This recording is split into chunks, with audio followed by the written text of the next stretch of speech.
Peter, thank you so much for joining us. Thank you for You're a having man me. of your word, because when I spoke to you a few months ago, I said, will you come in and speak to us on the day that this is concluded? And surely you are here. Exciting news for the company. Just to kind of break it down for us, 63% of Dangote Flour mills. Yes, correct. I mean, we've taken the majority stake in the company, but quite importantly for us, apart from our shareholding, it's our partner. Aliko is a great industrialist. We've worked well with him now for close on a year, more than a year, in negotiating this transaction, looking at a number of opportunities downstream that we would get involved in. So we're excited, A, about the individual, and B, about the opportunity that this gives us in the Nigerian market. Talk to us about the purchase price. It's said to represent a transaction enterprise value with an EBITDA value of 8.5 times, and there's the potential that this could be upped in the future. Yes, so I mean, when we negotiated the transaction, we knew exactly what we wanted in terms of enterprise value, etc. And what was clear, however, is Aliko said, well, we are creating more value as they see it over time, and certainly by the end of this financial year, December this year, we would then look and see if they've achieved whatever that upside would look like and if it's sustainable or not, and we have a mechanism for upping it. We put it in some detail in the SENS announcement. It's not unusual. We think that if they've created value, we would pay for value. But you're wait and see when it comes to that. Is Dangote Flour Mills going to stay listed on the NSE? At the moment, it remains listed. Look, as you know, the Nigerian authorities continue to want to grow that market, or that capital market, etc. So we're comfortable for it to remain listed for now. Quite clearly, in the event that it made sense for everybody, then we would look at other options. But for now, it remains listed. Of course, you're going to be going to Nigeria now to celebrate this acquisition, and you've recently sent one of your top men here in South Africa to head up your Nigerian operations.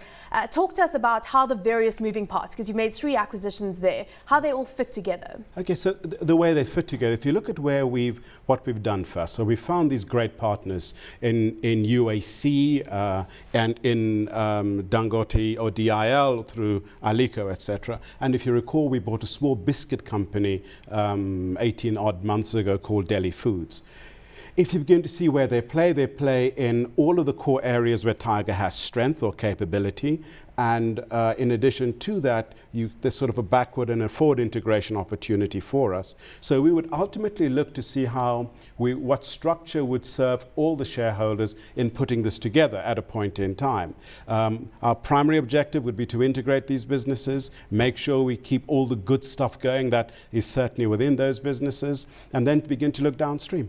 How much revenue is coming, of your overall revenue is coming from Nigeria right now? So if you put DIL or DFM rather in there as well, it'll be around about 26% that would now come out of our international businesses as a whole, with the bulk of that clearly some of that coming out of Davita, big revenue base out of Davita, and the rest, or bulk of that coming out of DFM. So we're on track for what we're committed to, that between 20 and 30% of our revenues would come out of the balance of the continent and our international businesses in particular. And over the next few years, hopefully we can demonstrate we're good for our word. I mean, you've stated that you're wanting to have 30% of your earnings in the next 5 to 10 years coming from Nigeria, coming from Africa rather. So is it going to be Nigeria, Kenya and other growth markets, or how are you kind of splitting that 30% up?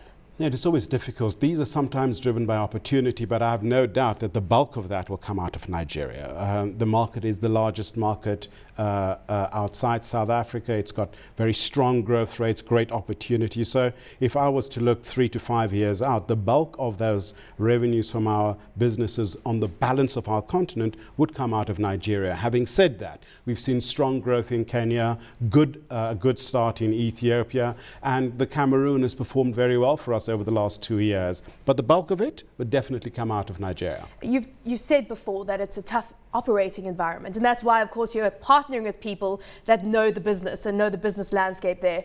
What is going to be the biggest challenge you see in the kind of short to medium term in terms of growing that presence? So it is about integrating these businesses and picking out the really good stuff and continue to develop that, and then bringing out other things that Tiger is particularly good at as well. You know, it's taken us long to do this deal with Aliko because we wanted to be sure, and he wanted to be sure, that he'd found found the right partners, and I hope you do get a chance to speak to him. He's a great guy. He'll tell you that we've developed a series of plans that will indicate very clearly what we want to do over the next few years that will grow this base, we hope, substantially. Are you going to build new production plants there? Look, at a point in time, we will put down bakeries. It makes absolute sense. If you're in milling, flour milling, etc., bakeries make absolute sense. When you look at other parts of our business, whether it's our baby food business, we see great opportunity for that business, together with Aliko in Nigeria. When you look at our cereals business, there's great opportunity,